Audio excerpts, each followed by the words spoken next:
नमस्कार दोस्तों, मैं हूं शिवराज और आप सुन रहे हैं हॉरर पॉडकास्ट मेरे यानी शिवराज के साथ।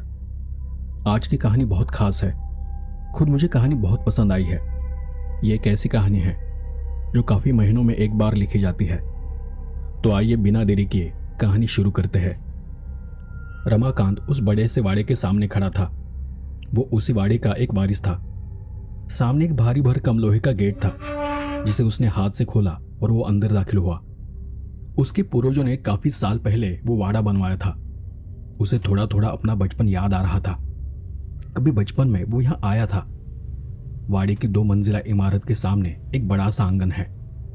एक जमाने में वहां एक छोटी बाग हुआ करती थी, लेकिन अब उस बाग के सारे पौधे सूख चुके थे। वहां अब सिर्फ जंगली झाड़ियां और सूखी घास उगाई है। वाड़े के बाईं तरफ एक कुआं है और हाँ, एक बड़ा आम का पेड़ अब भी वहीं पर खड़ा है, जो शायद सालों से वाड़े में हो रही घटनाओं को देख रहा है। रमाकांत आंगन पार कर वाड़े के दरवाजे तक आया। उसने अपने पास की चाबी से ताले को खोला और खड़खड़ाते दरवाजों को अंदर की तरफ धकेला। वो दरवाजा कई सालों से बंद था। खुलते वक्त उससे करहाने जैसी आवाज निकली। सामने एक बड़ा सा दीवान खाना था। उसके बाजू में किचन और कुछ और कमरे थे। दीवान खाने के एक कोने में ऊपर जाने के लिए सीढ़ियां भी थी। रमाकांत सीढ़ियां चढ़कर ऊपर आया। वहां 4 कमरे और स्टोर जैसा एक छोटा सा एरिया था। उसने एक एक कर सारे कमरे अच्छी तरह से देखे। पूरे वाड़े में धूल और जाले फैले हुए थे। शाम की ढलती धूप टूटी फूटी खिड़कियों और दरवाजों से छनकर अंदर आ रही थी। रमाकांत आज की रात बिताने के लिए वहां आया था। आज पूनम की रात थी। उसे रात 12 बजे तक इंतजार करना था। रमाकांत सीढ़ियां उतरकर फिर से दीवान खाने में आ गया। वहां एक पुरानी लकड़ी की सोफे की धूल उसने अपने हाथ से झटक कर साफ की और वो वहीं बैठ गया। वो अपने साथ रात के खाने के लिए थोड़ा कुछ खाना लेकर आया था। कंधे की बैग उसने बगल में रखी। जेब से सिगरेट का पैकेट निकाला और एक सिगरेट सुलगाई। और सिगरेट का कश लेते हुए उसे अपने पिता की कई बातें याद आ रही थी। वाड़े के बीचों बीच एक बड़ा सा आईना है और उसी आईने के उस पार छुपा है वो खजाना, लेकिन आज तक कोई उसे हासिल नहीं कर पाया। पूनम की रात ठीक 12 बजे उस आईने से 2 पिशाच बाहर आते हैं। ये पिशाच तेरे पूर्वज है और वो उस खजाने की रक्षा करते हैं। लेकिन पूनम की रात ठीक 12 बजे वो 2 मिनट के लिए उस जगह को छोड़कर बाहर आ जाते हैं। और बस वही है, वही पल, वही 2 मिनट जब उस आईने के पार जाया जा सकता है। लेकिन एक बात ध्यान से सुन, इस झंझट में पड़ने से पहले बाड़े के हर कोने को अच्छे से देख लेना। हर चीज को गौर से देखना। रमाकांत के दिमाग में यही सब घूम रहा था। रात के 9 बज चुके थे। रमाकांत ने अपने लाए हुए सैंडविच को खा लिया। दीवान खाने के बीचों बीच उसने 4-5 मोमबत्तियां जलाकर रख दी। धीरे धीरे रात के 12 बजने को आए। रमाकांत उठ खड़ा हुआ। दीवान खाने के ठीक बीच में एक बड़ा सा आईना था। घड़ी में जैसे ही 12 बजे आईने में एक हलचल सी दिखने लगी और अचानक उस आईने से 2 परछाइयां बाहर निकली। रमाकांत एक पल के लिए सहम गया, लेकिन उसने खुद को संभाला। वो परछाइयां वहां से निकलकर कहीं चली गई और उसी आईने में एक दरार, एक सुराग जैसा कुछ खुल गया। रमाकांत को याद आया उसके पास सिर्फ 2 मिनट है। वो जल्दी से आगे बढ़ा और एक छलांग मारकर आईने के उस सुराग में घुस गया। वहां की हवा काफी ठंडी थी, बदन को चुभ रही थी। सामने एक टेबल था और उस पर हथेली जितनी बड़ी एक गोल कांच की वस्तु रखी थी। रमाकांत ने यहां वहां नजर दौड़ाई और उसे समझ में आ गया कि ये उसी वाड़े का कोई कमरा है। सामने की दीवार पर एक औरत की बड़ी सी तस्वीर टंगी हुई थी। बगल की खिड़की से आती चांद की सफेद रोशनी का एक चौकोर आकार उस कमरे की फर्श पर पड़ रहा था। वहां बस इतनी ही थोड़ी सी रोशनी थी, लेकिन अब करना क्या है उसे ये कुछ भी मालूम नहीं था। रमाकांत यहां वहां तलाश करने लगा, लेकिन वहां खोजने लायक कुछ भी नहीं था। बस वही टेबल, वो तस्वीर, वो गोल कांच का टुकड़ा और चांद की हल्की रोशनी। 1 मिनट गुजर चुका था और रमाकांत की बेचैनी बढ़ने लगी थी। वो उस कांच की चीज को उठाकर इधर उधर घुमाने लगा और यहां वहां देखने लगा। टेबल के नीचे भी झांक कर देखा, लेकिन कोई सुराग नहीं मिला। और तभी उसके दिमाग में कुछ आया।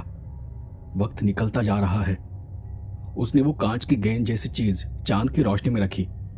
रोशनी उस कांच से परावर्तित हो गई और सामने की दीवार पर पड़ी। उस दीवार पर हरे रंग में कुछ लिखा हुआ था। चांद की परछाई रोशनी लेकर आई, एक लोहे का सिक्का, चमकती गवाही, खर्च न करना मुझे, मैं हूं नसीब की चाबी।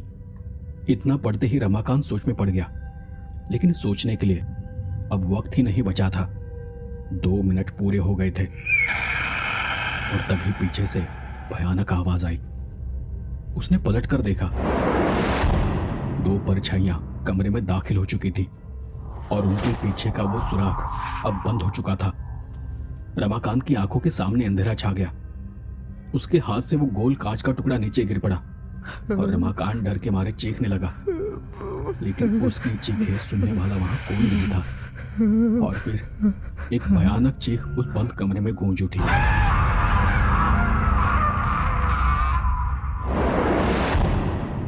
शहर के एक कोने में एक छोटी सी बस्ती है। वहां अनिकेत मुजुमदार अपनी फैमिली के साथ रहता है। अनिकेत एक बड़ी ज्वेलरी शॉप में कारागिर है। तनख्वाह ज्यादा नहीं थी, लेकिन 2 वक्त की रोटी मिल जाती थी। पर अगर कभी बीवी बच्चों को कुछ एक्स्ट्रा चाहिए होता तो उसके हाथ तंग पड़ जाते थे। उसकी बीवी अच्छी थी। उन्होंने लव मैरिज की थी, पर बीवी को बहुत शौक थे। लेकिन अनिकेत की कम तनख्वाह से जैसे तैसे गुजर बसर चल रहा था। पैसों की कमी को लेकर कभी कभी दोनों में बहस हो जाती थी। अनिकेत को एक 5 साल की बेटी भी थी। नाम था रुद्रिका। दिन जैसे तैसे गुजर रहे थे। एक दिन काम के बीच मालिक ने उसे आवाज दी, अनिकेत, तुम्हारे लिए फोन आया है। अनिकेत ने रिसीवर उठाया और दूसरी तरफ से उसकी बीवी निशिगंधा की आवाज आई, अनिकेत, जल्दी कराओ, तुम्हारे नाम से एक चिट्ठी आई है। चिट्ठी ही तो है, ऐसा क्या इमरजेंसी है? शाम को आकर देख लूंगा, अनिकेत ने कहा। अरे ये तुम्हारे गांव चाकुरवाड़ी से आई है। निशिगंधा खुश होकर बोल रही थी। उसकी बात काटते हुए अनिकेत फिर बोला, और तूने जरूर पहले ही खोल के पढ़ ली होगी, है ना? अरे सुन तो लो, उस चिट्ठी में किसी वाड़े का जिक्र है और वारिस के हक के मुताबिक वो वाड़ा अब तुम्हारा हो गया है। निशिगंधा ने जब ये बताया तो वाड़ा सुनते ही अनिकेत की आंखों में एक अजीब सी चमक आ गई। उसने फोन रख दिया, काम से छुट्टी ली और फौरन घर के लिए निकल पड़ा। बस में बैठकर जाते जाते उसके दिमाग में कई सारे ख्याल घूम रहे थे। उसकी जानकारी के मुताबिक वाड़ा उसके एक काका के नाम पर था। काफी सालों पहले काका नागपुर में कहीं बस गए थे और उसके बाद उन्होंने कभी उस वाड़े की तरफ पलटकर भी नहीं देखा था। अनिकेत की उनसे काफी कम मुलाकातें हुई थी, वो भी तब जब उसके पापा जिंदा थे। उस वक्त वो बहुत छोटा था। पापा के गुजर जाने के बाद उनका आपस में ज्यादा कोई वास्ता नहीं रहा था, लेकिन अनिकेत को वाड़े के बारे में थोड़ी बहुत जानकारी थी। अनिकेत घर आया। जल्दी जल्दी में उसने उस चिट्ठी को उठाया और पढ़ने लगा। उसमें लिखा था कि मुजुमदार के वाड़े का मालिकाना हक अब अनिकेत को मिल रहा है और उसे तुरंत आकर मिलना चाहिए। वो चिट्ठी मुजुमदार के एक पुराने वकील ने भेजी थी। अनिकेत ने 2 दिन की छुट्टी ली और फौरन अपने गांव के लिए निकल पड़ा। तालुके में उस वकील के दिए पते पर पहुंचकर उसने अपनी पहचान बताई। आइए अनिकेत राव, बैठिए, वकील साहब बोले। अनिकेत सामने वाली कुर्सी पर खिसक कर बैठ गया। जैसा बताया था सारे कागज लेकर आए हो ना? वकील ने फिर पूछा। हाँ, सारे कागज साथ लाया हूं। ऐसा कहते हुए अनिकेत ने हाथ की बैग टेबल पर रख दी। हाँ ठीक है, तो 15 दिन के अंदर कागजी कार्रवाई पूरी हो जाएगी, लेकिन आप वाड़े में कभी भी जा सकते हैं, कोई रोक टोक नहीं है। ये लीजिए, ये वाड़े की चाबी है। चाबी आगे बढ़ाते हुए वकील ने कहा। अनिकेत ने चाबी उठाई और वहां से निकल पड़ा। मुंबई वापस जाने से पहले एक बार उस वाड़े को देखने की सोच उसने मन में पक्की कर ली थी। वो लोहे के गेट से अंदर दाखिल हुआ। सामने वही पुराना विशाल 2 मंजिला वाड़ा खड़ा था। आंगन में सूखे पत्तों की खरखराहट सुनते हुए वो आगे बढ़ा।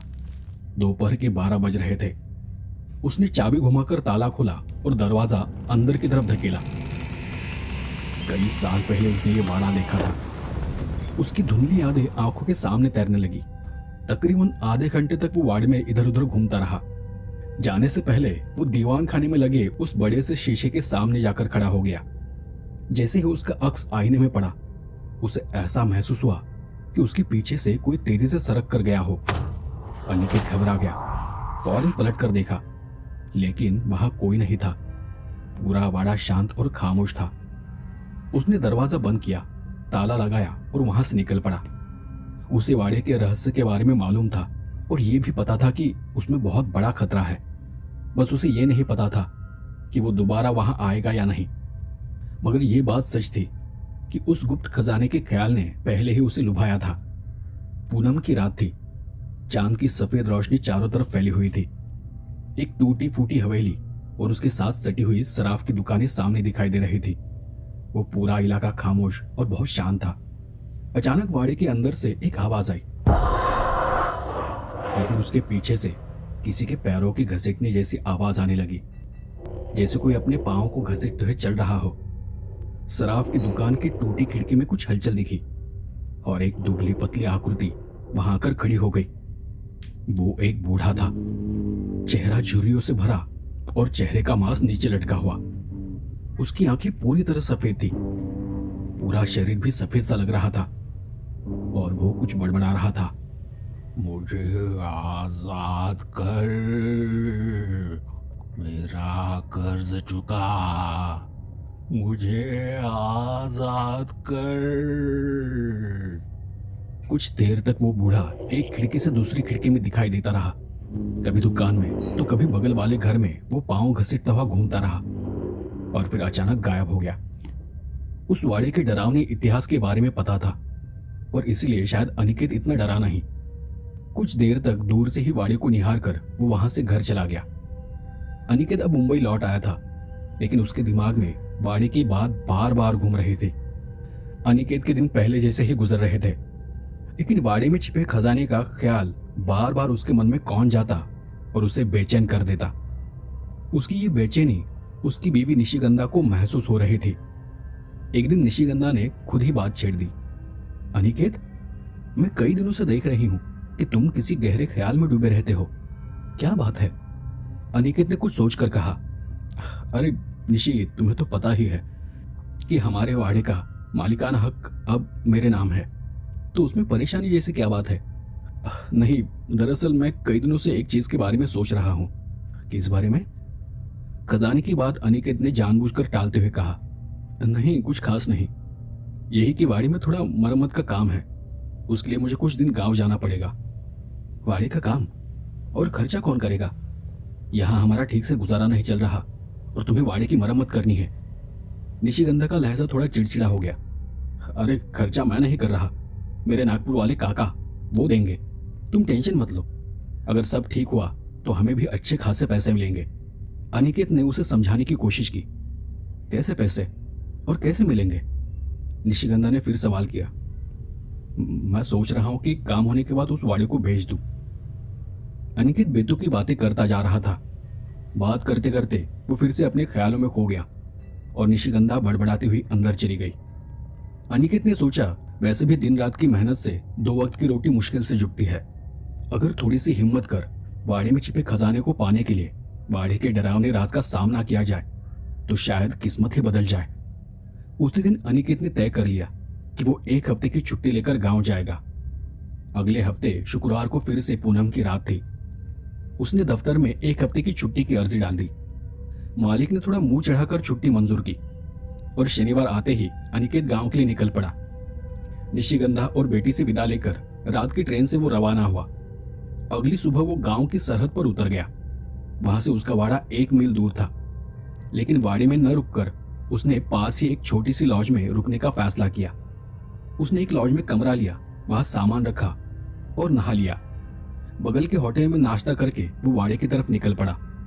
सुबह के 10 बज रहे थे जब अनिकेत वाड़े में दाखिल हुआ। पिछली बार उसने वाड़ा बस ऊपर ऊपर देखा था, लेकिन इस बार वो पूरा वाड़ा अच्छे से देखना चाहता था। उसने एक एक कमरा ठीक से देखा, हर कमरे में करीब आधा घंटा बिताया। एक बात उसके ध्यान में आ गई थी कि वाड़ा बेशक जर्जर हालत में था, लेकिन अंदर की सारी चीजें जैसी की तैसी अपनी जगह पर थी। टेबल, कुर्सियां, पलंग, अलमारियां, सब कुछ अपनी जगह पर एकदम सलीके से रखा था। दोपहर के 2 बजे वो वाड़े से बाहर निकला। कुछ कमरे अभी भी देखने बाकी थे जो वो बाद में देखने वाला था। अनिकेत खाना खाकर लॉज पर वापस आया। बरसों से मौजूमदार परिवार का गांव में कोई खास रिश्ता नहीं रहा था और इसलिए गांव वालों में किसी से कोई जान पहचान भी नहीं थी, लेकिन एक नाम उसे आज भी याद आ रहा था, वाघोलकर। वाघोलकर गांव के जौहरी यानी सराफ का खानदान था। पहले कभी मुजुमदार और वाघोलकर परिवार में काफी अच्छी दोस्ती थी। अनिकेत ने तय किया कि वो वाघोलकर परिवार से मिलने जाएगा। वैसे भी उसे गांव में अगले 5-6 दिन तक रुकना था। अगले दिन अनिकेत वाघोलकर के घर पहुंचा। बाहर से उनका घर बहुत ही अच्छा और बड़ा लग रहा था। घर से जुड़ी हुई उनकी सराफ की दुकान थी। अनिकेत दुकान के सामने पहुंचा। अंदर एक 40 साल का आदमी कुछ हिसाब किताब में मग्न था और एक नौजवान लड़का ग्राहक को गहने दिखा रहा था। अनिकेत सीढ़ियां चढ़कर ऊपर आया। वो आदमी जिसने अब तक रजिस्टर में आंखें गड़ाए रखी थी, अनिकेत को देखकर मुस्कुराया और फिर बोला, नमस्कार, आइए साहब, बताइए क्या सेवा करूं। नमस्कार वाघोलकर जी, मैं अनिकेत मुजुमदार। अनिकेत ने इतना कहा। मुजुमदार? उस आदमी के माथे पर शिकन उभर आई। उसने कुछ याद करने की कोशिश की और अगले ही पल उसके चेहरे पर खुशी छा गई। एकदम खुश होते हुए वो बोला, क्या कहा आपने? मुजुमदार? अरे आप तो हमारे पुराने जानकारों में से एक है। आइए आइए, बैठिए। अनिकेत के चेहरे पर भी मुस्कान आ गई और वो अंदर जाकर उस आदमी के सामने बैठ गया। दोनों ने एक दूसरे से परिचय लिया। उस आदमी का नाम था शंकर। शंकर और अनिकेत की बातें शुरू हो गई। दोनों ने अपनी अपनी जिंदगी के बारे में एक दूसरे को बहुत सारी बातें बताई। शंकर ने फिर अनिकेत के गांव आने की वजह पूछी। तब अनिकेत ने कहा, वाड़े की थोड़ी बहुत मरम्मत करवाने की सोच रहा हूं और उसी सिलसिले में यहां आया था। अनिकेत ने शंकर के उनके पुराने घर के बारे में पूछा। शंकर ने बताया, पहले हमारा एक छोटा सा घर और दुकान थी। हमारे बुजुर्ग वहीं रहते थे, लेकिन कुछ कारणों की वजह से वो घर और दुकान छोड़नी पड़ी और फिर हमने ये नई जगह पर ये नया घर और ये नई दुकान बनाई। मगर आपने पुरानी जगह पर ही नया घर और दुकान क्यों नहीं बनाए? अनिकेत ने सवाल किया। उसके पीछे एक वजह है, शायद आपको मेरी बातों पर यकीन ना आए। ऐसा कहते हुए शंकर ने एक लंबी सांस ली। क्यों नहीं आएगा? बताइए, मैं जानना चाहता हूं। अनिकेत ने फिर से बात को आगे बढ़ाया। असल में वो वाड़े के बारे में और भी चीजें जानना चाहता था। ऐसा कीजिए, आज रात का खाना हमारे साथ खाइए, फिर तसल्ली से बैठकर बातें करते हैं। शंकर ने उसकी बात का जवाब दिया। फिर अनिकेत ने खुशी खुशी वो न्योता स्वीकार कर लिया। शाम के 7 बजे अनिकेत तैयार होकर लॉज से निकला और थोड़ी ही देर में वो वाघोलकर के घर पहुंच गया। शंकर ने हंसते हुए उसका स्वागत किया। वाघोलकर का घर 2 हिस्सों में बटा हुआ था। एक हिस्सा जिसमें वो रहते थे और दूसरा हिस्सा दुकान का था। घर 2 मंजिला था और भले ही बहुत बड़ा नहीं था, पर साफ सुथरा और सलीके से रखा गया था। ड्राइंग रूम में एक सोफा, एक टेबल और कुछ कुर्सियां थी। अनिकेत जाकर सोफे पर बैठ गया। शंकर ने बगल की कुर्सी पर बैठते हुए आवाज दी, मालिनी, 2 कप चाय और कुछ खाने के लिए भी ले आना। अरे अब चाय की क्या जरूरत है? अनिकेत ने कहा। अरे लीजिए, तैयार ही होगी, शंकर ने मुस्कुराते हुए कहा। फिर इधर उधर की बातें चलने लगी। तभी अंदर से एक महिला चाय की ट्रे लेकर बाहर आ गई और अनिकेत के सामने वाले छोटे से टेबल पर रख दी। ये मेरी पत्नी मालिनी। शंकर ने अपनी पत्नी का परिचय कराया। नमस्कार भाभी जी। अनिकेत ने उन्हें नमस्कार किया और भाभी भी उन्हें नमस्कार करके अंदर चली गई। तो शंकर, आप अपने पुराने घर के बारे में कुछ बता रहे थे। अनिकेत ने अपनी बात छेड़ दी। हाँ बताता हूँ, छुपाने जैसा कुछ नहीं है, ये बात गांव में हर कोई जानता है। ऐसा कहते हुए शंकर ने अपनी बात शुरू की। यहाँ से थोड़ी ही दूरी पर हमारा पुराना घर था। घर के साथ दुकान भी जुड़ी हुई थी। मैंने कभी उस घर में कदम नहीं रखा क्योंकि वो जगह बहुत सालों से बंद पड़ी है। घर वालों से सुना था कि वो जगह शापित है। क्या शापित? अनिकेत ने चौंक कर कहा। हाँ, हमारे पूर्वज की आत्मा आज भी वहां भटकती है। हर पूनम की पहली दो रातों में एक बुजुर्ग वहां दिखाई देता है, लेकिन किसी को नहीं पता कि उनकी आत्मा वहां क्यों अटकी हुई है। पर मेरे हिसाब से उनका किसी से कोई कर्जा लेना बाकी है। वैसे उन्होंने आज तक किसी को कोई नुकसान तो नहीं पहुंचाया, लेकिन उस घर में फिर अजीब अजीब घटनाएं होने लगी थी, जैसे बार बार दूध का फट जाना, अनाज सड़ना, दिए जलाकर रखे जाए तो दिए अपने आप बुझ जाते थे, बीच रात में अचानक खिड़कियां खुल जाती थी, कभी कभी दरवाजा भी। और इन्हीं सब वजह से हमारे बुजुर्गों ने वो जगह छोड़ दी। ये सब मैंने देखा तो नहीं, लेकिन बड़े लोगों से सुना है। क्या मैं वो जगह देख सकता हूँ? अनिकेत ने फिर पूछा।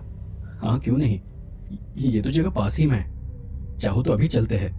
वैसे भी खाने में अभी थोड़ा टाइम है। शंकर ने ऐसा कहा और अनिकेत तुरंत तैयार हो गया। दोनों घर से बाहर निकले। पीछे की तरफ एक ढलान थी। दोनों उसे उतरकर नीचे आए, फिर दाहिनी तरफ मुड़े। कुछ ही दूरी पर एक पुराना मकान दिखाई दिया। घर के पास पहुंचते ही शंकर ने कहा, यही है हमारा पुराना घर और इसके साथ जुड़ी हुई वो मकान। अनिकेत उस घर को गौर से देख रहा था। एक पुराना खपरेल वाला घर था। शायद कभी उसका रंग रहा हो, अब तो पूरा काला और हरा हो गया था। खिड़कियां और दरवाजे टूटे फूटे थे। कुछ खिड़कियां तो बिल्कुल गायब ही थी। कुछ देर वहां रुकने के बाद दोनों वापस घर लौटे। रात के 9 बज चुके थे। शंकर के घर अनिकेत ने भरपेट खाना खाया। अब अगले 4-5 दिन तक आप यही हमारे घर खाना खाइए, दोपहर में भी आ जाइए, कोई बात नहीं, शंकर ने मुस्कुराते हुए उसे कहा। अनिकेत ने थोड़ा नानुकुर किया, मगर आखिरकार रात के खाने के लिए वो मान गया और फिर विदा लेकर अपने लॉज पर लौट गया। अगले दिन सुबह अनिकेत फिर वाड़े पर गया। सुबह के करीब 11:30 बज रहे थे। वो दीवान खाने से सटे हुए एक कमरे का निरीक्षण करने गया था। वहां एक लकड़ी की अलमारी थी। पास में एक पलंग और एक छोटा सा स्टूल रखा था। अलमारी के ऊपर उसे कुछ चीजें नजर आई, जैसे कोई रजिस्टर या किताबें हो। अनिकेत ने स्टूल खींचा, उसे अलमारी के सामने रखा और उस पर चढ़कर ऊपर से कुछ रजिस्टर और किताबें नीचे उतार ली और फिर वो बाहर आ गया। जिज्ञासा के चलते अनिकेत ने वो सारी पुरानी किताबें और कॉपियां पलट कर देखी, लेकिन उनमें कुछ भी खास नहीं था। कुछ पुराने हिसाब किताब, कुछ चिट्ठियां और 2 उपन्यासों की किताबें थी। ये सब उसने बाहर एक टेबल पर रख दिया और फिर एक दूसरे कमरे की तरफ चला गया। 2 और कमरे देखने के बाद अनिकेत वाड़े से बाहर निकल गया। अगले 2 दिन गांव में शंकर के साथ घूमते और नए लोगों से मिलने में बीत गए। गुरुवार का दिन खत्म होने को था और अनिकेत के मन में बेचैनी बढ़ती जा रही थी, मगर वो जानता था कि वो जिस काम के लिए वहां आया है उसे पूरा किए बिना वहां से वापस नहीं जाएगा। उसने मन ही मन में ऐसा ठान लिया था। आखिरकार शुक्रवार की सुबह हो गई। अनिकेत ने सुबह वाड़े की ओर एक चक्कर लगाया। ज्यादा कुछ तैयार करने जैसा था नहीं, बस उसने एक बड़ा सा टॉर्च रख लिया था। रात का खाना खाकर वो सीधा वाड़े में जाने वाला था। वो दिन जैसे तैसे बीत गया और फिर रात शुरू हो गई। रात के करीब 9 बजे अनिकेत शंकर के घर खाना खाने पहुंचा। खाना खाते वक्त शंकर ने कहा, अनिकेत राव, आज पूनम की रात है। ये सुनते ही अनिकेत थोड़ा चौंक पड़ा। उसे लगा कि शायद शंकर को उसके प्लान के बारे में पता चल गया है। उसने बात को साफ करते हुए कहा, पूनम की रात? मुझे तो कुछ नहीं मालूम। फिर शंकर ने उसे कहा, अरे मैंने तुम्हें बताया नहीं था क्या, हमारे पुराने घर के हमारे पूर्वज की आत्मा के बारे में? अरे हाँ, याद आया, अनिकेत ने चैन की सांस लेते हुए कहा। शंकर फिर आगे बोला, तो फिर आज रुकने का कोई प्लान है हमारे यहाँ? मतलब अगर तुम्हारी मर्जी हो तो आज जाकर उस वाड़े में रुकने का अनुभव ले सकते हो। अनिकेत ने फिर हंसकर कहा, नहीं यार, वैसे भी मुझे इन सब चीजों से बहुत डर लगता है और अगर किसी ने पैसे भी दिए तो भी मैं ऐसी चीजों के लिए अपनी जान नहीं दूंगा। ऐसा कहते हुए वो हंसने लगा और फिर शंकर भी। खाना खत्म होने के बाद अनिकेत थोड़ी देर और वहां रुका। तकरीबन 10:30 बजे वो वहां से उड़ गया और वाड़े की तरफ निकल पड़ा, लेकिन उसने शंकर को यह नहीं बताया कि वो वाड़े में जा रहा है। रात के 11 बज चुके थे। वाड़े में पहुंचकर अनिकेत ने खिड़कियां खोल दी। बाहर से चांद की धीमी रोशनी कमरे के अंदर आ रही थी। टेबल पर रखी हुई किताबें और कॉपियां अब भी वैसी की वैसी पड़ी थी। पास रखा एक बड़ा टॉर्च उसने जलाया और उसे कमरे के बीच में रख दिया। पूरे हॉल में रोशनी हो गई। वक्त धीरे धीरे बीत रहा था। 12 बजने में अब सिर्फ 5 ही मिनट बाकी थे। अनिकेत कमरे के बीच में आकर खड़ा हो गया। उसे महसूस हुआ कि उसके बदन में एक कपकपी सी दौड़ रही है। उसने गहरी सांसें ली और खुद को शांत किया और बस सही वक्त का इंतजार करने लगा। उसकी निगाह घड़ी पर टिकी थी। आखिरकार 12 बजे। माहौल एक पल में बदल गया। सामने लगा हुआ शीशा काला पड़ने लगा और उसमें से 2 आकृतियां बाहर निकली। अनिकेत झट से आगे बढ़ा और उस शीशे के बीच बन चुके उस सुराख में कूद गया। अंदर जाते ही उसे महसूस हुआ कि अंदर की हवा एकदम ठंडी और कपकपा देने वाली थी। सामने एक टेबल रखा था और उस पर एक हथेली जितनी बड़ी गोल कांच की चीज रखी थी। अनिकेत ने चारों तरफ देखा और वो समझ गया कि ये वाड़े का ही एक कमरा है। सामने की दीवार पर एक औरत की बड़ी सी तस्वीर टंगी हुई थी। बगल की खिड़की से चांद की सफेद रोशनी का एक चौकोर टुकड़ा कमरे में आता हुआ दिखाई दे रहा था। उसे समझ नहीं आ रहा था कि अब आगे क्या करना है। वो यहां वहां देखने लगा, मगर कमरे में देखने लायक कुछ भी नहीं था। बस वो टेबल, औरत की तस्वीर, वो गोल कांच का टुकड़ा और वो चांद की रोशनी। अनिकेत की बेचैनी बढ़ने लगी। उसने एक पल के लिए आंखें बंद की और एक गहरी सांस ली। फिर वो उस गोल कांच के टुकड़े के पास गया और वो उसे उलट पलट कर देखने लगा। तभी उसकी नजर खिड़की की तरफ गई और उसे एक ख्याल आया। अनिकेत ने वो गोल कांच चांद की सफेद रोशनी में पकड़ा। जैसे ही रोशनी उस कांच से गुजरी, सामने की दीवार पर उस कांच से गुजरकर रोशनी की एक दूसरी परछाई पड़ी और उसमें उसे हरे रंग में लिखा हुआ कुछ नजर आया। चांद की परछाई रोशनी लेकर आई, एक लोहे का सिक्का, चमकती गवाही, खर्च न करना मुझे, मैं हूं नसीब की चाबी। अनिकेत ने तब घड़ी में देखा। 2 मिनट पूरे होने में बस कुछ ही सेकंड्स बाकी थे। अब क्या करे, उसे कुछ समझ नहीं आ रहा था। उसने पलट कर देखा। वो काला सुराग अब थोड़ा छोटा हो गया था। कुछ और पल वो उस पहेली को देखता रहा। 2 मिनट पूरे हो गए और 10 सेकंड ऊपर भी हो गए थे। अनिकेत का दिल जोर जोर से धड़कने लगा। वो पहली बार अंदर आया था और पता नहीं था कि आगे क्या होने वाला है। अंदर की ठंडी हवा अब गर्म होने लगी थी। वो फौरन पीछे मुड़ा और उस सुराग से कूदकर बाहर चला गया। उसी वक्त उसे वो दोनों परछाइयां दिखाई दी। उनकी लाल लाल आंखें शीशे पर चमक रही थी। एक ही झटके में उन दोनों ने शीशे पर झपट्टा मारा और वो काला सुराग धीरे धीरे बंद हो गया। अनिकेत का पूरा शरीर पसीने से तर हो चुका था। हाँफते हुए वो कुछ देर वहीं नीचे बैठा रहा। थोड़ी देर बाद जब उसका ध्यान थोड़ा ठीक हुआ तो वो उठ खड़ा हुआ। उसने घड़ी देखी और चौंक गया, क्योंकि उसकी जानकारी के हिसाब से वो दोनों आत्माएं सिर्फ 2 मिनट के अंदर वापस शीशे में चली जाती थी और फिर सुराग बंद हो जाता था। मगर अब तो 2 मिनट से ऊपर 20 सेकंड हो चुके थे। ऐसा कैसे हो सकता है? लेकिन इस वक्त वो ज्यादा सोचने की हालत में नहीं था। उसने जमीन पर पड़ा टॉर्च उठाया और तेजी से वाड़े से बाहर निकल गया। लॉज के अपने रूम में पहुंचकर वो सीधे लेट गया। अब वो थोड़ा संभल चुका था और उसके दिमाग में बहुत सारे ख्याल आ रहे थे। वो पहेली जो दीवार पर लिखी थी, वो कब से उसी के बारे में सोच रहा था। उसे याद आया कि जब वो उस सुराख के अंदर गया था तो वो वाड़े का ही कमरा था। शायद उसी कमरे में उस पहेली का हल छुपा है। और ऐसा सोचते सोचते अनिकेत कब नींद में चला गया उसे पता ही नहीं चला। शनिवार की सुबह हो चुकी थी। रात की ट्रेन से अनिकेत को वापस अपने घर लौटना था। सुबह 9 बजे वो फिर से वाड़े में गया। उसने देखा कि वाड़े का ताला खुला ही था और तब उसे याद आया कि रात की उस जल्दबाजी में उसने दरवाजा बंद नहीं किया था। उसने दरवाजा धक्का देकर खोला और वो अंदर चला गया। जैसे ही वो अंदर आया, उसने चारों ओर नजर दौड़ाई और देखा कि टेबल पर रखी वो पुरानी किताबें और कॉपियां अब वहां नहीं थी और जिन खिड़कियों को उसने रात में खोला था वो भी अब बंद थी। यह देखकर अनिकेत थोड़ा सोच में पड़ गया। उसे याद आया कि सुराग से बाहर आने के बाद उसने इस बात पर ध्यान ही नहीं दिया था। थोड़ा सोचकर वो उस कमरे की ओर बढ़ गया जहां से उसने वो किताबें और कॉपियां बाहर निकाली थी। उस जगह पहुंचते ही अनिकेत ने देखा कि सारी कॉपियां और किताबें वापस अपनी पुरानी जगह पर रखी हुई है और स्टूल भी वहीं पर रख दिया गया है जहां वो पहले था। अनिकेत को यह देखकर बहुत हैरानी हुई। उसे कुछ भी समझ में नहीं आया कि ऐसा कैसे हो गया। मगर ज्यादा सोचे बिना वो उस कमरे से बाहर आ गया। जिस कमरे में उसने सुराग देखा था वो ऊपरी मंजिल पर था। अनिकेत सीढ़ियां चढ़कर ऊपर पहुंचा और उस कमरे का दरवाजा खोला। सामने बीचों बीच एक टेबल रखा था और दीवार पर एक औरत की तस्वीर टंगी हुई थी। वो पहली पहेली अब भी उसके दिमाग में घूम रही थी। चांद की परछाई रोशनी लेकर आई, एक लोहे का सिक्का, चमकती गवाही, खर्च न करना मुझे, मैं हूं नसीब की चाबी। अनिकेत उस फोटो के पास गया और गौर से उसे देखने लगा। फोटो के नीचे कोने में छोटे छोटे अक्षरों में उस औरत का नाम लिखा था, चंद्राबाई मुजुमदार। ये पढ़ते ही अनिकेत के चेहरे पर चमक आ गई। उसने जल्दी से वो तस्वीर नीचे उतारी और देखा कि उस जगह दीवार में एक खांचा बना हुआ था। उस खांचे में एक छोटी सी डिब्बी रखी थी। अनिकेत ने वो डिब्बी बाहर निकाली। वो पीतल की डिब्बी थी। फिर उसने उसका ढक्कन खोला तो उसमें एक लोहे का छोटा सिक्का रखा हुआ था। उसे देखकर अनिकेत बहुत खुश हुआ।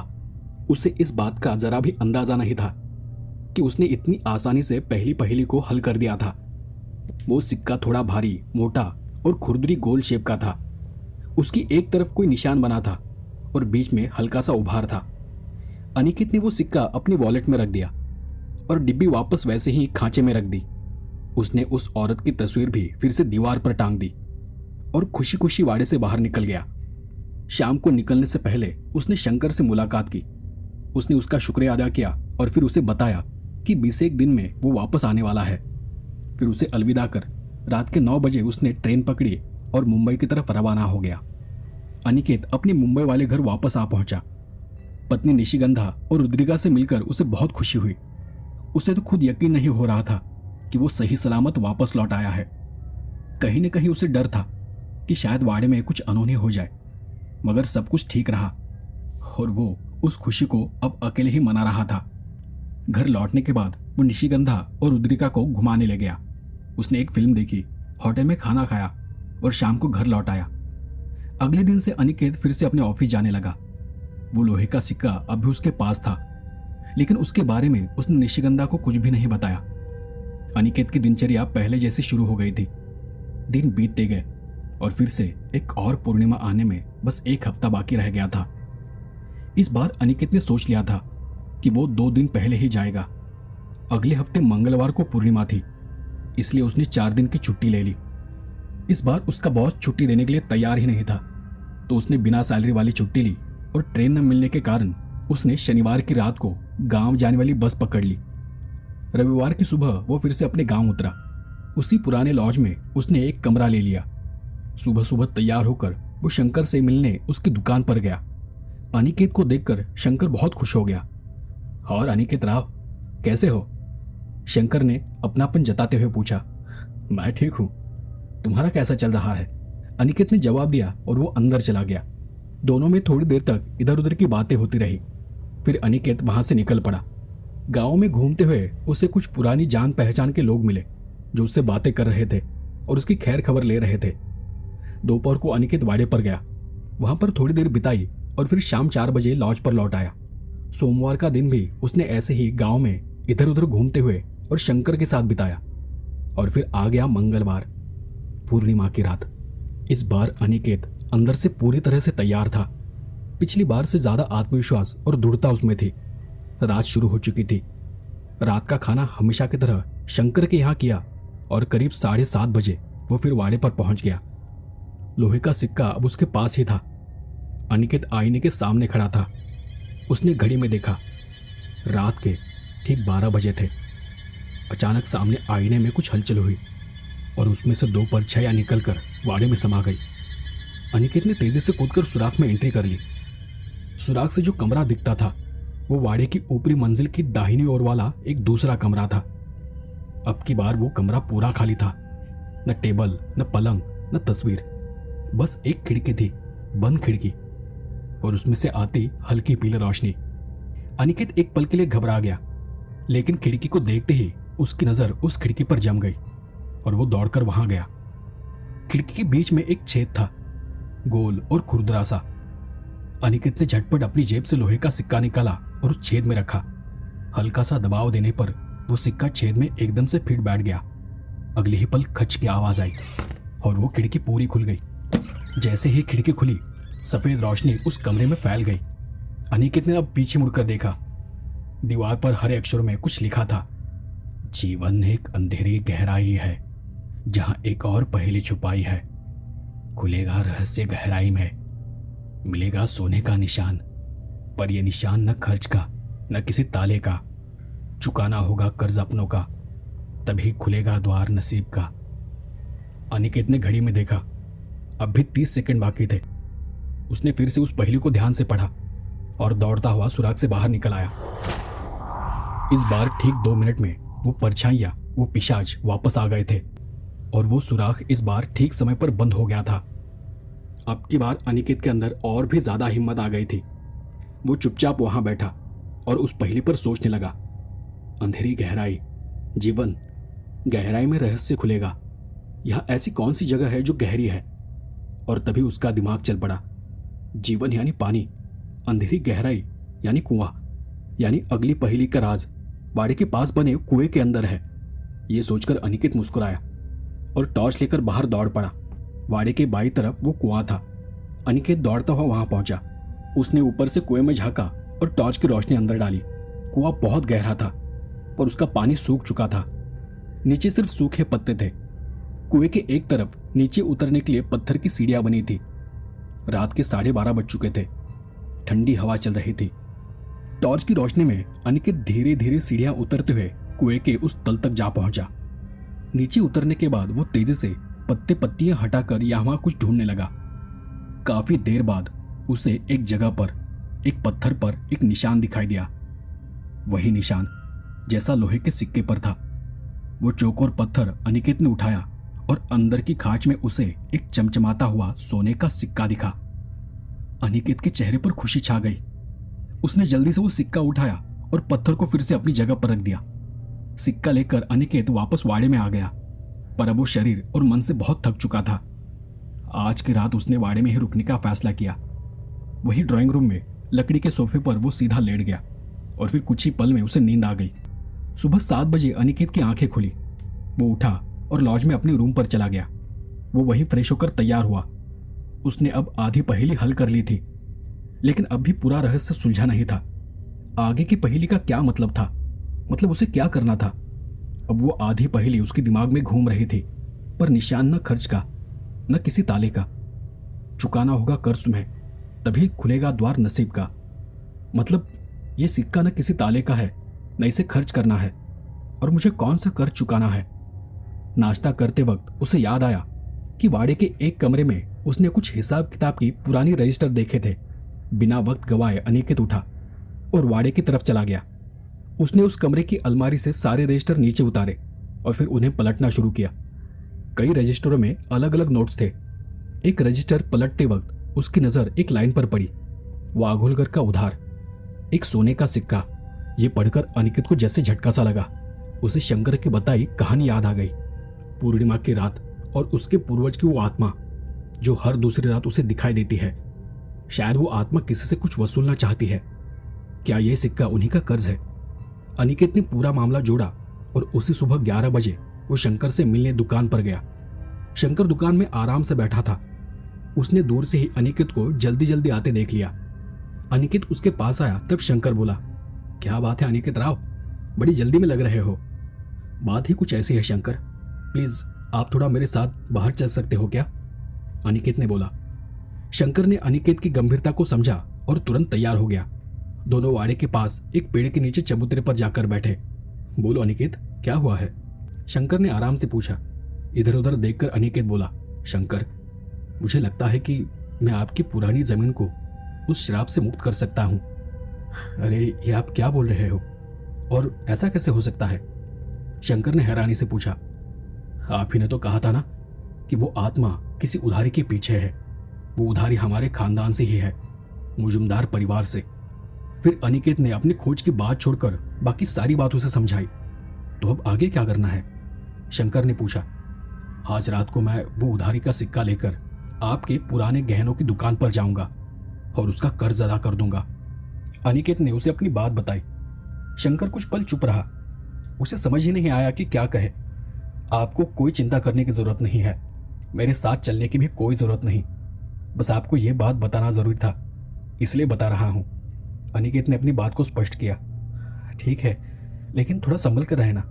मुझे नहीं पता कि वहां किस तरह का खतरा है। शंकर को अब चिंता होने लगी थी, लेकिन अनिकेत ने उसे समझाया और वहां से विदा लेकर अनिकेत निकल गया। रात के ठीक 12 बजे अनिकेत बागुल करके उस पुरानी सराफी दुकान के सामने खड़ा हो गया। दुकान की एक खुली खिड़की से हल्की सी रोशनी अंदर से बाहर आ रही थी।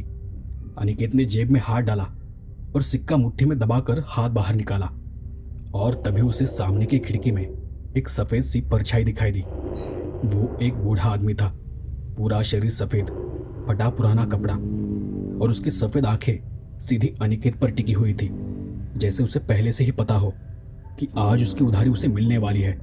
कुछ ही पल में पास का लकड़ी का दरवाजा चरमराता हुआ खुल गया। अनिकेत दरवाजे से अंदर चला गया। वो बूढ़ा ठीक उसके सामने खड़ा था। जोर जोर से सांस लेते हुए वो अनिकेत को घूर रहा था। मेरी उधारी चुका और मुझे मुक्ति दे, मुक्ति दे मुझे। अनिकेत धीरे धीरे आगे बढ़ा और सोने का सिक्का उसके हाथ में रख दिया। बूढ़े ने सिक्का हाथ में लिया और उस सिक्के को देखकर वो जोर जोर से हंसने लगा।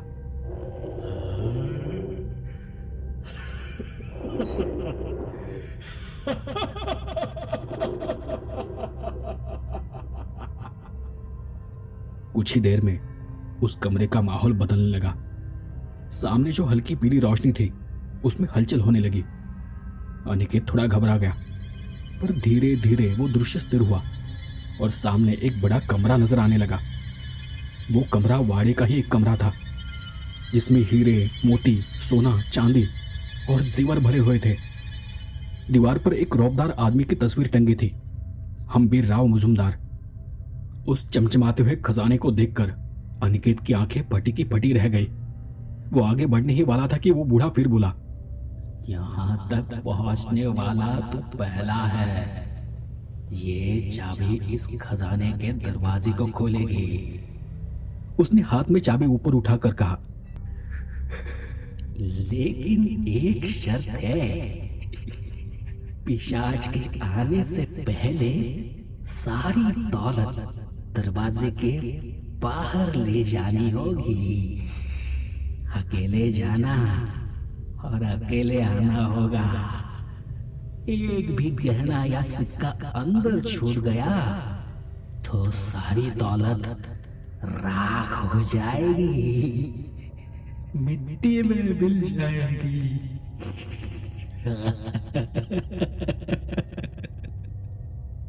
यह सुनकर अनिकेत के चेहरे के भाव बदल गए। इतनी बड़ी दौलत को 2 मिनट में बाहर कैसे लाऊंगा? यह तो नामुमकिन है, यह तो नाइंसाफी है। ऐसा कोई नहीं कर सकता। या तो मेरी मौत होगी या फिर मुझे मिट्टी ही मिलेगी। इससे ज्यादा कुछ नहीं होने वाला। अनिकेत थोड़ा चिढ़कर बोला। तब वो बुढ़ा फिर से हंसने लगा। सोच ले, दिमाग चला, वक्त खरीद ले, तभी पहेली की पूरी गुत्थी सुलझेगी। बूढ़े ने वो चाबी अनिकेत के हाथ में रखी और वो गायब हो गया। अनिकेत ने चाबी लेकर मुट्ठी बंद कर ली और निराश होकर मुट्ठी की ओर देखने लगा। वो वापस लौटा। शंकर की वो पुश्तैनी जगह अब श्राप मुक्त हो गई थी। अगले दिन अनिकेत मुंबई चला गया। उसने वो चाबी अच्छे से संभाल कर रख दी, लेकिन उस बूढ़े के कहे पहेली ने उसे बेचैन कर रखा था। वक्त खरीदना होगा। इतने बड़े कमरे में भरी उस दौलत को वो अकेला 2 मिनट में बाहर कैसे ला सकता था? ये तो नामुमकिन था। दिन रात अनिकेत इसी बात को सोच रहा था। 1 महीना बीतने को आ गया और अब पूर्णिमा की रात आने में बस 4-5 दिन बचे थे। अनिकेत के मन में कश्मकश चल रही थी। इतनी बड़ी दौलत को 2 मिनट में बाहर लाना कैसे हो सकता है? पर उस बूढ़े के मुताबिक उसे वक्त खरीदना था और उसके लिए उसे कुछ खास करना था। शायद वाड़े में जाकर ही इस बारे में सोच सकूंगा। और ऐसा सोचकर अनिकेत ने फिर वाड़े पर जाने का फैसला किया। अगले हफ्ते मंगलवार को पूर्णिमा की रात थी। अनिकेत ने अपनी तरफ से सारी तैयारियां कर ली। 2 बड़े लोहे के बक्से उसने मंगवा कर रख लिए। निशिगंधा ने उससे पूछा भी, क्या हुआ है? ये 2 बक्से किस लिए मंगवाए हैं? आज रात गांव जा रहा हूं, वाड़े से कुछ सामान यहां लाना है। अनिकेत ने निशिगंधा से कहा। ऐसा क्या ला रहे हो? निशिगंधा ने उत्सुकता से पूछा। अरे बख्शिश लेने जा रहा हूं और अब ज्यादा कुछ नहीं बताने वाला। यह तुम्हारे लिए एक सरप्राइज है, अनिकेत ने हंसते हुए कहा और फिर वो निकलने की तैयारी में लग गया। शनिवार की रात की सरकारी बस पकड़कर अनिकेत फिर अपने गांव चाकुरवाड़ी के लिए निकल पड़ा। अगले दिन सुबह 7 बजे अनिकेत कमानी के पास उतरा। हमेशा की तरह उसी लॉज में उसने कमरा लिया और नित्य कर्म निपटने के बाद वो ठीक 11 बजे सीधे वाड़ी को रवाना हुआ। दरवाजे का ताला खोलकर वो अंदर दाखिल हुआ। उसने सोचा, चलो एक बार फिर से सारे रूम्स को अच्छे से देख लेते हैं, शायद कुछ समझ में आ जाए। उसी हिसाब से वो एक एक करके सारे कमरों में घूमने लगा, लेकिन उसे कहीं भी कुछ भी सुराग नहीं मिला। सोचते सोचते अनिकेत थक गया और आखिरकार उस बड़े से शीशे के सामने जाकर खड़ा हो गया। अब उसे खुद पर ही गुस्सा आने लगा था। क्या ये सब जानबूझकर मुझ पर थोपा जा रहा है? मैं वारिस हूं तुम्हारा, इस दौलत पर मेरा भी हक बनता है। अनिकेत शीशे के सामने खड़े होकर गुस्से में बड़बड़ा रहा था। उसकी आवाज कांप रही थी। फिर वो गुस्से में ही सिर पकड़कर शीशे के सामने जमीन पर बैठ गया। कुछ पल ऐसे ही चुपचाप बैठे रहने के बाद अनिकेत ने अपनी कलाई पर बंधी घड़ी की ओर देखा। दोपहर के 12:02 और 20 सेकंड हो चुके थे। सुई आगे सरक रही थी और तभी उसके दिमाग में जैसे एक बिजली से कौन गई। पहली बार की वो घटना उसे याद आ गई जब वो उस सुरंग से बाहर निकला था। तब उन पिशाचों को वापस आने में थोड़ा वक्त लग गया था, कोई 20 सेकंड ज्यादा। ऐसा क्यों हुआ था? वो सोचने लगा कि उस वक्त अनजाने में उसने ऐसा क्या कर दिया था कि जिससे उन पिशाचों को लौटने में थोड़ी देर लगी थी। मैंने तब ऐसा क्या किया था? अनिकेत ड्राइंग रूम में रखे लकड़ी के सोफे पर बैठ गया और उस रात की पूरी घटना को ध्यान से याद करने लगा। तभी उसे कुछ याद आया। पिछले दिन उसने वहां का कुछ सामान इधर उधर किया था, जैसे कि स्टूल, अलमारी पर रखी पुरानी किताबें वगैरह। और अगले दिन जब वो दोबारा वाड़े में आया था तो उसने देखा था कि वो सारी चीजें दोबारा अपनी अपनी जगह पर रख दी गई है। और ये ख्याल आते ही अनिकेत के चेहरे पर खुशी से मुस्कान फैल गई। मतलब आखिरी पहेली का हल उसने उसी दिन अनजाने में खोज लिया था। अनिकेत उठ खड़ा हुआ। उस लकड़ी के सोफे को उसने खींचकर ड्राइंग रूम के एक कोने में रख दिया। फिर एक एक करके नीचे की सारी रूम्स में गया और वहां की हर एक चीज की जगह बदल दी। कुछ चीजें तो उसने दूसरे कमरों में रख दी थी और कुछ को तो ऊपर वाले कमरे में पहुंचा दिया था। शाम तक अनिकेत का यही काम चलता रहा। मंगलवार की पूनम की रात शुरू हो चुकी थी। अनिकेत वाड़े में पहुंच चुका था। रात के ठीक 12 बज चुके थे।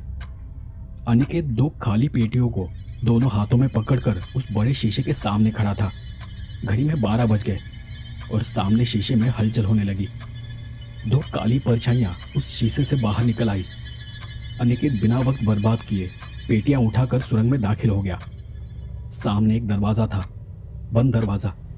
अनिकेत ने अपनी जेब से चाबी निकाली और दरवाजे में लगाई। वो दरवाजा करकराते हुए खुला और एक तेज चमकती रोशनी से उसकी आंखें चमक उठी। उसके सामने अपार दौलत पड़ी थी। एक पल के लिए अनिकेत स्तब्ध रह गया। वो देखता ही रहा। इतनी धन दौलत उसने जिंदगी में कभी नहीं देखी थी। अगले ही पल वो होश में आया। उसने घड़ी की ओर देखा। अब तक आधा मिनट बीत चुका था। अनिकेत ने आखिरी पहेली तो सुलझा ली थी, लेकिन उसे यह नहीं पता था कि उसके पास कितना वक्त है। उसने एक पल भी गंवाए बिना उस दौलत को समेटना शुरू कर दिया। 6-7 मिनट में उसने एक पेटी पूरी भर दी। एक बार उसने फिर घड़ी की तरफ देखा। अब करीबन 8 मिनट बीत चुके थे। थोड़ी घबराहट के साथ उसने पीछे सुरंग की ओर देखा। कोई हलचल नहीं थी। सुराग अब भी खुला था। मतलब उसने जो किया था वो सब कुछ काम कर गया था। उसने फिर से पेटी भरने का काम शुरू कर दिया। 5 मिनट और निकल गए होंगे। अब अनिकेत आखिरी गहनों को समेट रहा था। गहने भरकर उसने पेटी का ढक्कन बंद कर दिया और फिर कमर पर हाथ रखकर मुस्कुराते हुए वो खड़ा हो गया। वो बहुत खुश था। उसने सब कुछ दोनों पेटियों में भर दिया था। उसके सामने उसके पूर्वज हम्बीरराव मुजुमदार की तस्वीर थी। वो मुस्कुराते हुए उस तस्वीर को देख रहा था, लेकिन इन सब में वो एक बात भूल गया था। इस बीच उसने एक बार भी पीछे मुड़कर नहीं देखा था। आखिरी गहने समेटते समेटते उसका वक्त खत्म हो चुका था। बाड़े के खजाने की रखवाली करने वाले वो 2 पिशाच अब आकर उसके पीछे खड़े हो गए थे और सुराग कब का बंद हो चुका था। अचानक कमरे का माहौल बदल गया। एक तीखी गंध पूरे कमरे में फैल गई। अनिकेत को कुछ कुछ एहसास हुआ कि उसने कुछ गलती कर दी है। उसने धीरे धीरे पीछे मुड़कर देखा। वो दोनों पिशाच उसके सामने खड़े थे। उनकी लाल लाल जलती अंगारों सी आंखें अनिकेत पर टिकी हुई थी। नहीं नहीं, ये नहीं हो सकता, ये मुमकिन नहीं है। इतनी जल्दी तुम वापस नहीं आ सकते। अनिकेत चिल्लाया। उसकी आंखों से अनजाने में आंसू निकलने लगे। वो पिशाच उसे देखकर गुर्रा रहे थे, अजीब अजीब आवाज निकाल रहे थे। कुछ पल बाद वो शांत हो गया, अपना सर झुका लिया, जैसे उसने हार मान ली हो। उसने अपनी मौत कबूल कर ली थी। उसने रोते हुए ही कहा, ठीक है, मैं हार गया। लो आओ, आगे आ जाओ और मेरा अंत कर दो, मार डालो मुझे। अनिकेत ने ऐसा कहा, लेकिन वो पिशाच अपनी जगह पर ही खड़े थे। वो बस उसे देख रहे थे, पर उसकी ओर बढ़ नहीं रहे थे। और अगले ही पल उसे पीछे से एक आवाज आई, शाबाश मेरे बेटे, शाबाश। अनिकेत उस आवाज से चौंक गया। उसने झटके से पीछे मुड़कर देखा। पीछे एक पारदर्शी सफेद परछाई लहरा रही थी। वो हम्बीरराव मुजुमदार थे। कई साल बीत गए, लेकिन इस अपार दौलत को हासिल करने की हिम्मत किसी ने नहीं की। बहुतों ने कोशिश की, लेकिन कोई यहां तक पहुंच नहीं पाया। तू इस दौलत का सच्चा हकदार है। तेरी समझ और सोच को मेरा सलाम है। तूने तो आखिरी पहेली को दोपहर में ही सुलझा दिया था, या शायद पहली बार ही अनजाने में। हर शब्द के साथ अनिकेत के चेहरे के भाव बदल रहे थे। वो हाथ जोड़कर हम्बीरराव के सामने खड़ा था। मुझे यकीन है तू इस दौलत का सही से इस्तेमाल करेगा। अब मैं जाने के लिए आजाद हूं। ये सब कुछ तेरा है। यहाँ का श्राप अब खत्म हो चुका है। इतना कहकर वो आकृति धीरे धीरे धुंधली हो गई और देखते ही देखते उसकी आंखों के सामने गायब हो गई। अनिकेत ने पीछे देखा। वो दोनों पिशाच भी अब गायब हो चुके थे। वातावरण फिर से सामान्य हो चुका था और अब अनिकेत वाड़े के उस कमरे में अकेला खड़ा था। कमरे में जो रोशनी थी वो भी धीरे धीरे कम होती चली गई और उसके सामने अब सिक्कों से भरी और गहनों से भरी 2 पेटियां थी। अनिकेत खुशी से वहीं बैठ गया। काफी देर तक वो बस रोता रहा। वो अब अपार दौलत का मालिक बन चुका था। और फिर आगे कुछ दिन बाद अनिकेत ने वाड़े की मरम्मत करवाई और वाड़े के बगल में ही एक सराफी गहनों का शोरूम खोल दिया। अनिकेत अब अपने पूरे परिवार के साथ उसी वाड़े में रहता है। तो दोस्तों, ये थी आज की कहानी। मैं आशा करता हूं कि आपको ये कहानी जरूर पसंद आई होगी। और अगर आपने ये कहानी पूरी सुनी है तो प्लीज मुझे कमेंट कर दे कि आपने ये कहानी पूरी सुनी है। तो आज के लिए बस इतना ही। जल्द ही मिलते हैं ऐसी ही किसी कहानी के साथ। तब तक के लिए धन्यवाद।